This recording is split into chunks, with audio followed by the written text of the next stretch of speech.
kami berikan waktu sepenuhnya kepada narasumber. Monggo Mbak. Terima kasih Ibu Enti atas kesempatan yang telah diberikan. Bismillahirrahmanirrahim. Assalamualaikum warahmatullahi wabarakatuh. Nah, kayak gini kan mantep nih Bu. Pada kesempatan di pagi menjelang siang ini ya Bu ya, warga Padukuhan Laban sedangkan kurang lebih berapa banyak Ibu pesertanya? 15 Ibu balita bisa kumpul dalam keadaan yang sehat walafiat. Kita akan membahas kelas ibu balita gitu ya. Kalau ngomongin tentang kelas ibu balita itu sebenarnya malah ibu-ibu sekalian yang di sini yang lebih berpengalaman dibandingkan saya. Karena kebetulan saya sendiri itu malah belum punya omongan Bu. Ini malah baru dikasih kepercayaan untuk mengandung. Jadi nanti di sini ini bukan judulnya kok saya ngajari ngoten-ngoten ya, tapi kita di sini sharing gitu ya Bu ya. Mana yang terbaik buat Dedek. Nah, nanti kita saling sama-sama menimba ilmu. Nah, ngomongin tentang gizi. Kembali lagi, kenapa sih Mbak kok bola-balik gizi. Dan gizi itu erat kaitannya dengan apa Bu? Datang setiap bulan ke acara posyandu ya Bu ya. Timbangan rutin. Nah, kira-kira ibu-ibu yang hadir di sini ada apa ya? Tahu boten ya manfaatnya? Kenapa sih kok kita tuh harus datang ke posyandu setiap bulan? Betul putrane lagi bobok kadang sok dibuka barang ya Bu ya. Ben timbangannya iki ben ngerti piro ngoten ya. Tujuannya apa Bu kira-kira Bu? Mungkin ada yang mau mewakili? Kenapa kok tanggal 10 Laban ki kok buka posyandu ki ada apa gitu?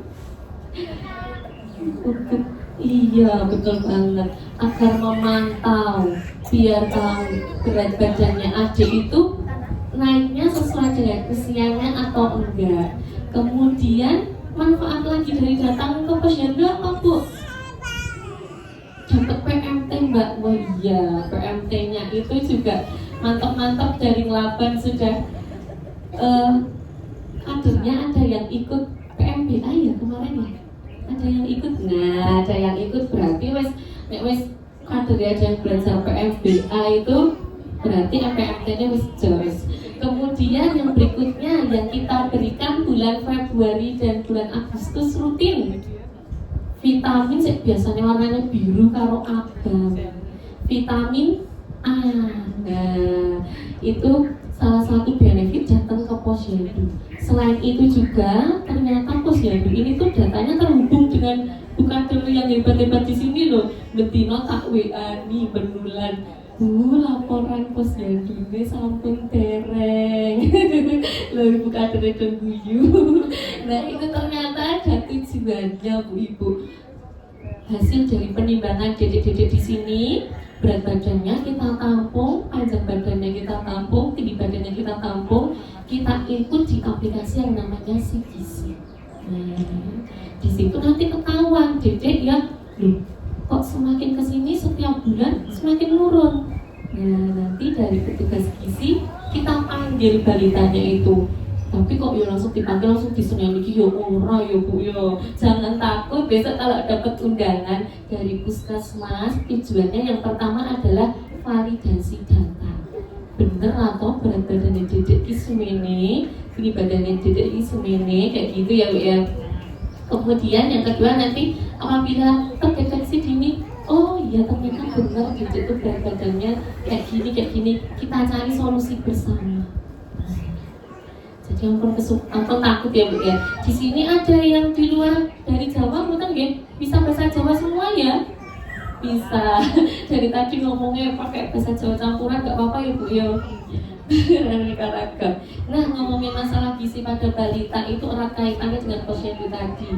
Ada 4 masalah gizi balita yang saat ini tuh lagi digencar-gencarkan pemerintah biar jangan sampai terjadi keempat masalah ini. Kalau Ibu mesti yang sering dengar adalah stunting ini ya Bu ya. Nah mungkin dilihat di baliho sana stunting ki opo sih gitu ya. Weight faltering. Nah, kalau kita urutkan yang pertama itu anak bisa sampai menuju gizi buruk, bisa menuju sampai stunting itu melewati proses yang namanya weight faltering dulu. Habis itu baru masuk ke gizi kurang. Biasanya gizi kurang berjalan lama, gizi kurangnya itu lama sampai mempengaruhi juga ke panjang badannya, tinggi badannya, pertumbuhannya tidak sesuai, nanti bisa jadi stunting, kemungkinan lama-kelamaan akan menjadi gizi buruk. Kita ngomongin weight faltering itu apa mbak? Ini ada definisi dari weight faltering. Kok dadak bahasa Inggrisan toh mbak? Bahasa Indonesia ini adalah gagal tumbuh. Nah, biasanya sering dengar ya bu ibu ya. Gagal tumbuh adalah suatu istilah yang digunakan untuk menggambarkan pertumbuhan yang tidak adekuat atau ketidakmampuan untuk mempertahankan pertumbuhan. Biasanya kalau di posyandu itu bawa buku warna apa bu? Pink, terus yang dibuka lembarnya yang paling bawi. Nah, lembarnya yang paling panjang, di situ ada grafiknya ya bu ya, yang berat badannya berulang di titik I. Nah, itu tujuannya adalah untuk mendeteksi ini namanya weight faltering. Ketika normalnya itu dedek, titik aneh itu mengikuti dengan kurvanya naik gitu ya. Tapi ketika kok grafiknya di buku yang panjang itu dia menurun atau kok mbak kok waduh terus ya mbak yo berat badannya, berarti kan artinya itu nggak naik, nggak mengikuti kurva. Nah, berarti ini kita harus curiga, jangan-jangan anakku terjadi weight faltering atau terjadi gagal tumbuh ini. Terminologi weight faltering tidak menunjukkan status gizi, namun menunjukkan tren pertumbuhannya. Tadi ya, yang dari KMS-nya tadi kan kelihatan kurvanya garisnya ngarah munggah, mendatar, apa malah medun gitu. Nah, ini ada penelitian dari data 54 negara ekonomi rendah itu menunjukkan bahwa weight faltering yang mengarah ke stunting sudah dimulai dari umur sekitar 3 bulan. Kalau kita lihat itu bu, yang mendatar sampai angka 58 itu adalah umur. Sedangkan kalau naiknya itu adalah Z-score yang menentukan status gizinya. Kita contohkan yang misalnya warnanya biru ini. Itu adalah contoh dari grafik panjang badan menurut usianya. Pas usia 1 sampai 4 bulan itu naik bagus. Tapi di beberapa negara yang menengah ke bawah itu menunjukkan mulai usia sudah mulai menurun gitu, biru, yang angka biru itu. Nah, terus berat badannya juga iya kalau kita mengamati. Waktu ASI itu bagus ya bu, mendatar 0 sampai 4 bulan. Terus wayang kok malah medun. Berarti itu kita harus curiga ada apa. Apakah iya yang menyebabkan itu karena orang tuanya atau memang karena anaknya yang tidak mau makan, seperti itu. Lanjut, nah tadi kan kita ngomongin tentang weight faltering. Nah, ibu stunting ini ada contoh dari public figure ya bu ibu ya. Yang paling kiri itu Ucok Baba. Nah kira-kira kalau Ucok Baba itu stunting atau bukan bu? Bukan. Nah, stunting itu dapat terjadi ketika anak tadi yang mengalami gagal tumbuh tadi bu, yang mengalami weight faltering terjadi terus-menerus sehingga dia itu terjadi karena kekurangan energi yang cukup lama atau kekurangan makan yang cukup lama sehingga pertumbuhannya gagal. Dan biasanya kita lihat itu dengan ditentukannya itu dengan tinggi badannya atau panjang badannya itu di bawah normal. Tapi yang terjadi pada Ucok Baba ini kemudian Dausmini itu adalah karena dia sudah ada kelainan bawaan lahir. bukan karena makanannya yang kurang gitu. Sedangkan kalau stunting itu terjadi pendek akibat kurang gizi kronis. Lengarani stunting piye Mbak, gampangnya Mbak. Sekarang kita bandingke. Misalnya sama-sama anak usia 3 tahun gitu ya Bu ya. Podo-podo 3 tahun, podo-podo bulannya podo lahir misalnya.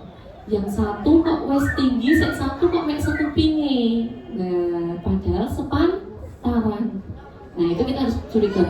Jangan-jangan stunting ya. Kemudian kita lihat lagi yang pendek ini. Kita lihat kesehatannya, status kesehatannya. Oh, status kesehatannya juga sehat, nggak ada masalah. Berarti memang dia murni stunting karena memang kekurangan gizi kronik dalam waktu yang lama, jadinya kronik. Itu adalah stunting. Kemudian, apakah semua anak berperawakan pendek itu disebut stunting? Ternyata tidak ya Bu ya. Nah, kayak tadi sama-sama anak usia 3 tahun, siji kok sekupingnya gitu ya. Nah, atau yang pendek juga, ada yang sangat pendek. Kita perlu cari tahu lagi. Karena pada stunting ini adalah perawakan pendek tersebut disebabkan oleh kondisi kesehatan atau nutrisi yang suboptimal dalam jangka waktu yang panjang. Prosesnya untuk menuju stunting itu lama seperti itu. Jadi kalau misalnya ada anak yang pendek tapi bukan langsung terus disebut stunting ya Bu Ibu ya. Kalau semuanya bapak ibu wes cilik terus kok anaknya pendek tapi ternyata secara dicek bagus kok enggak stunting. Gizinya itu juga bagus, makannya bagus. Ternyata memang perawakannya hanya pendek aja, berarti itu bukan stunting. Terus juga ini kemampuan perkembangannya juga bagus kok Mbak gitu. Misalnya dia cuma pendek tapi dia pinter. Nah, itu juga bukan jangan disebut stunting ya Bu ya. Itu hanya pendek aja. Tetap masih pinter, tetap masih tidak sesuai, tidak dengan stunting gitu. Kemudian ini ada contoh yang mungkin setiap bulan ibu-ibu mersani ya. Nah, kalau di Melaban itu untuk mengisi KMS-nya ibu-ibunya sudah mulai untuk diajari mandiri belum Bu Ibu? Belum ya Bu ya? Belum. Oke, besok pelan-pelan ibu-ibu kan sudah ikut kelas ibu balita nih ya, mesti mantep-mantep sambil meresani buka dere. Cara nilai niti iki piye to? Nah, kok nek bukan dere nganti salah iso komplain ibu-ibu ya. Ibu-ibu kadernya kan juga manusia biasa, kadang ya luput ya Bu ya. Nah, kok pilih ada kekeliruan kan kita bisa bantu membenarkan. Caranya simple, kita sesuaikan dengan usianya. Kemudian kita cari di berat badannya, tinggal di TTI. Nah, antar titik bisa kita sambungkan, misalnya bulan sebelumnya enggak bolong. Nah, ini adalah contoh untuk perjalanan menuju stunting. Ternyata untuk menuju stunting itu prosesnya panjang. Nah, kalau kita lihat di angka di umur 0 sampai 6 bulan itu bagus ya Bu Ibu ya. Yang kotakan warna hijau. Nah, coba dipersani bareng-bareng. Itu 0 sampai 6 bulan kok kira-kira bagus, kenapa Bu Ibu? Karena masih nyusu, betul banget.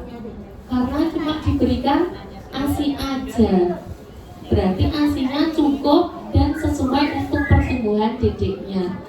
Kemudian yang kotak warna kuning kira-kira Bu, gimana Bu grafiknya Bu?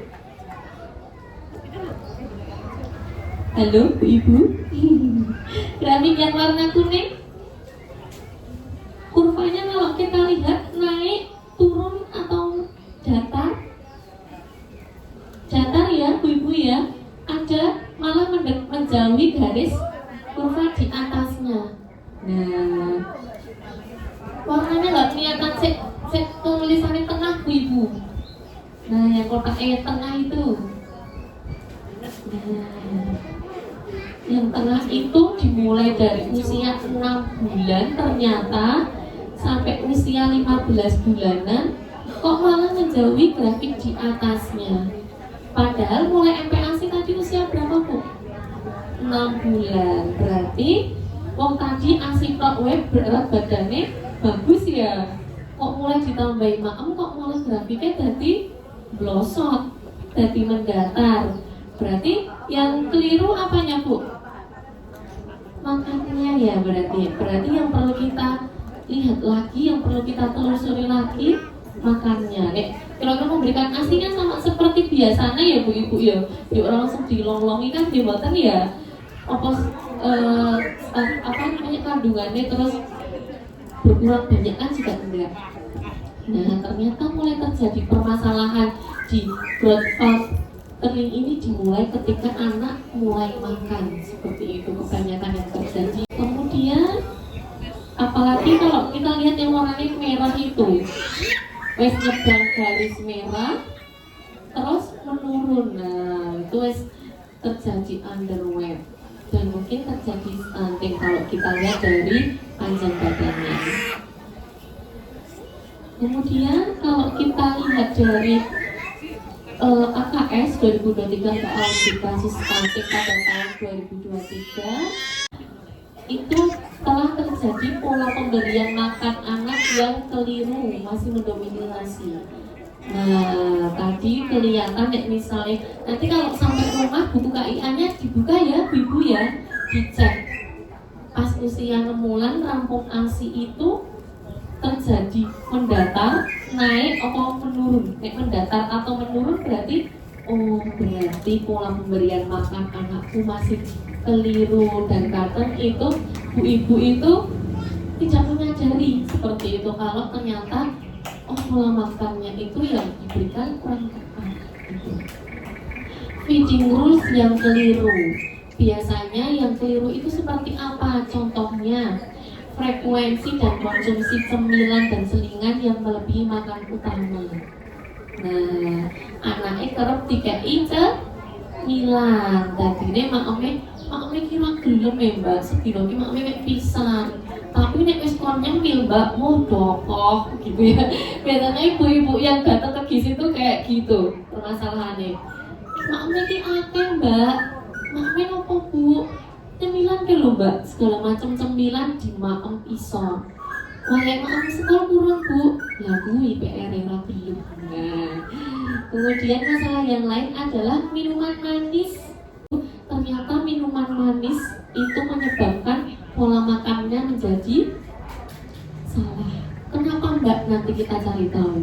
Kemudian jadwal makan yang tidak teratur. Nah, anakku kene sarapan ki biasanya nganu Mbak, orang mesti lah sok kadang tangine jam 8 ya Mbak, tangine jam 9 arep gugah ki nganu maneman nek arep ngawiti turu wae angel gitu ya Bu Ibu ya.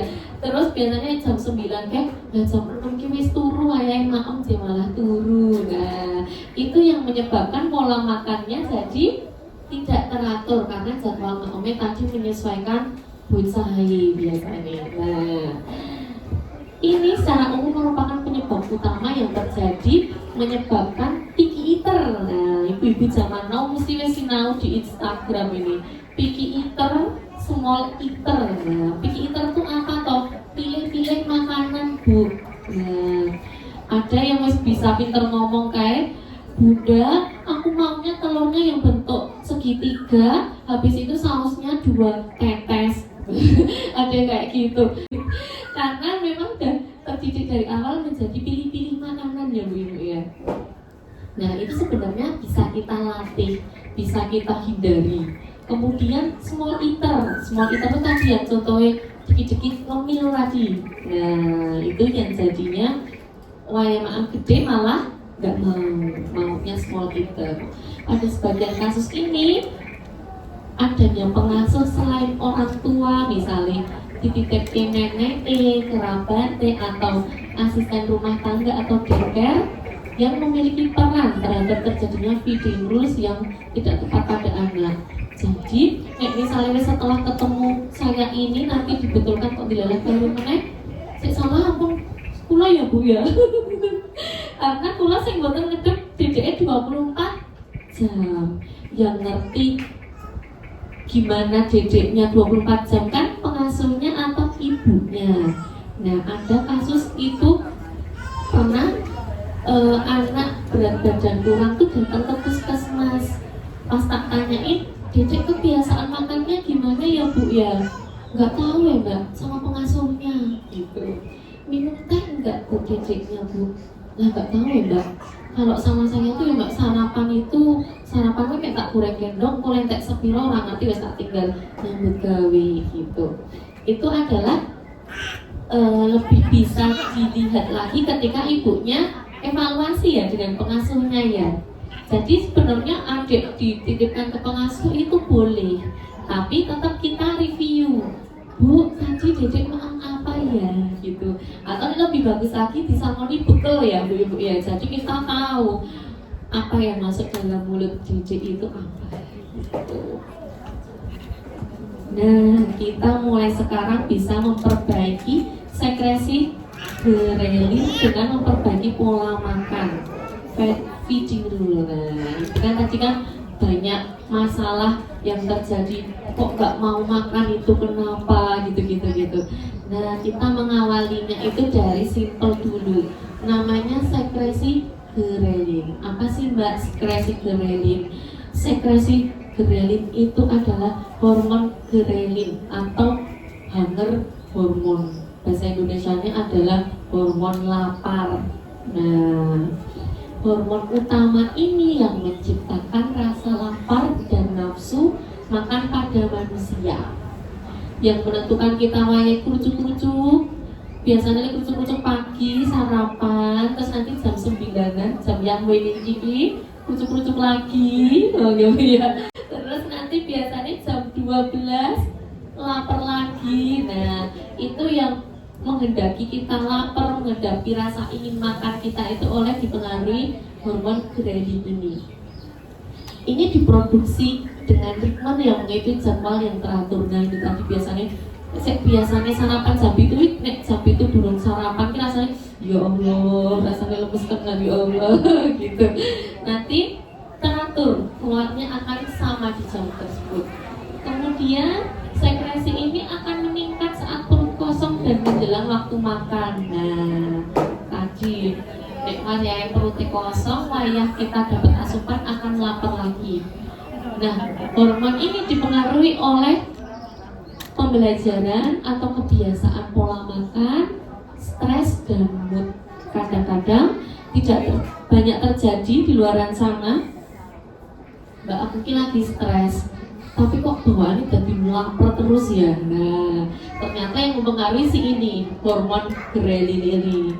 Nah, atau juga ada yang mau kebalikannya, aku tuh nek misalnya stres banyak kerjaan itu nggak bisa ya Mbak, nggak bisa makan, nggak ada rasa lapar. Nah, itu juga ada.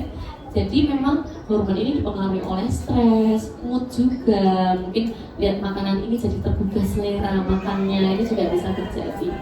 Nah, selain menimbulkan nafsu makan, ternyata ia berperan sangat penting untuk menstimulasi sekresi hormon pertumbuhan. Nah, jadi gimana ceritanya ya Bu Ibu? Jadi ceritanya seperti ini.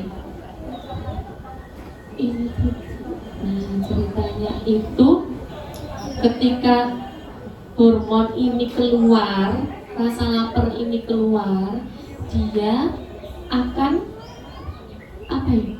menghubungi otak hipotalamus yang akan mengaktifkan namanya hormon pertumbuhan. Jadi ketika anak itu lapar, itu hormon pertumbuhannya itu juga keluar Bu, menyebabkan dia itu akan tumbuh, dia bisa tambah tinggi gitu, tambah tinggi kemudian tambah lagi pertumbuhannya itu karena salah satunya dipengaruhi oleh hormon ghrelin. Yang terjadi gimana Mbak? Hormon ghrelin dengan itu tadi small eater, sedikit-sedikit dikasih makan, otomatis dia kan hormonnya nggak teratur keluarnya. Hormon ghrelin ini biasanya keluarnya setiap 3 jam sekali Bu Ibu. Nah, kalau kita amati tadi jam 7 ngelih, jam 10 ngelih, jam 12 ngelih meneh. Tapi tapi nek puasa nggak boleh sumbakal ibu-ibu ya. Nah itu karena dipengaruhi dia itu setiap 3 jam lagi keluar, 3 jam lagi keluar. Yang terjadi pada small eater, burung wayai hormone metu kuwi wis maem cemilan. Nah, udah maem cemilan, jadi otomatis hormon ghreline keluarnya maksimal nggak ibu? Enggak, jadi bingung jami, ora pas, ora podo. Nah, efeknya apa? Tadi hormon pertumbuhannya juga nggak keluar